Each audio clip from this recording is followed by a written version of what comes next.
Lot of students go for a schedule, someone who can provide them a schedule to prepare for any exam. If they are writing boards, if they are writing competitive exams, if they are writing school exams, if they are writing their international exams, whatsoever they are writing, they go for, or they actually want to have a schedule.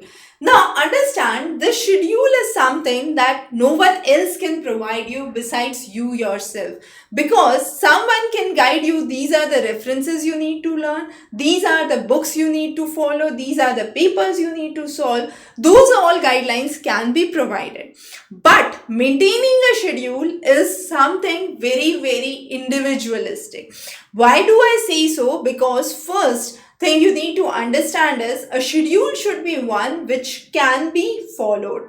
Now, if you are writing a schedule 7 to 7:30, I wake up, get ready, 7:30 to 2 o'clock, I'm in school, that does not make a sense. You have to simply identify the key chunks of time that you are free and how you would be utilizing those. So one very good technique is what we call as time boxing. Now, what is this time boxing?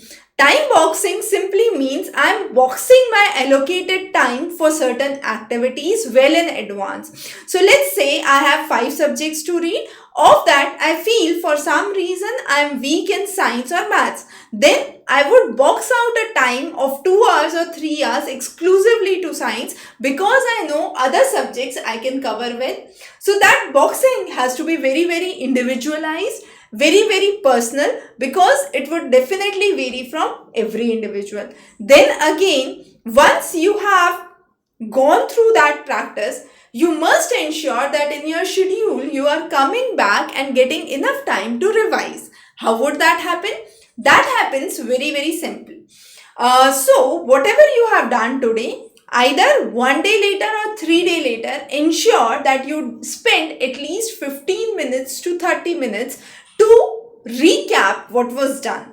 And that is simply to actually overcome the Ebbinghaus forgetting curve. That forgetting curve actually shows how the line drops of learning when you are not able to devote proper time to revisit the same thing. So let's say you tell me 10 instances today and you ask me after 10 days, what were the things I told you?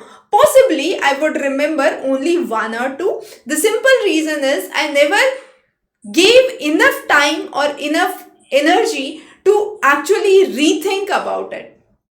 If I had done a proper rethinking or a revisit of what was told, because for some reason I felt that this was to be actually delivered on the 10th day, then my performance could have been better, because I was recalling those things after a few days.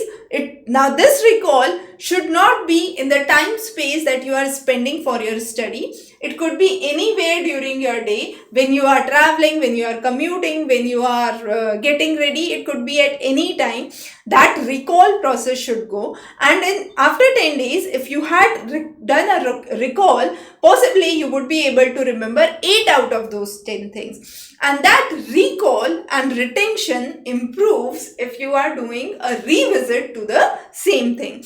So what is really, really important? Managing your time in such a way that you break down the things into small chunks, and then ensure that you are devoting adequate time and devoting it as per your schedule that you have established. So those are some of the best techniques to succeed. We'll be coming up with more sessions. Thanks for joining in.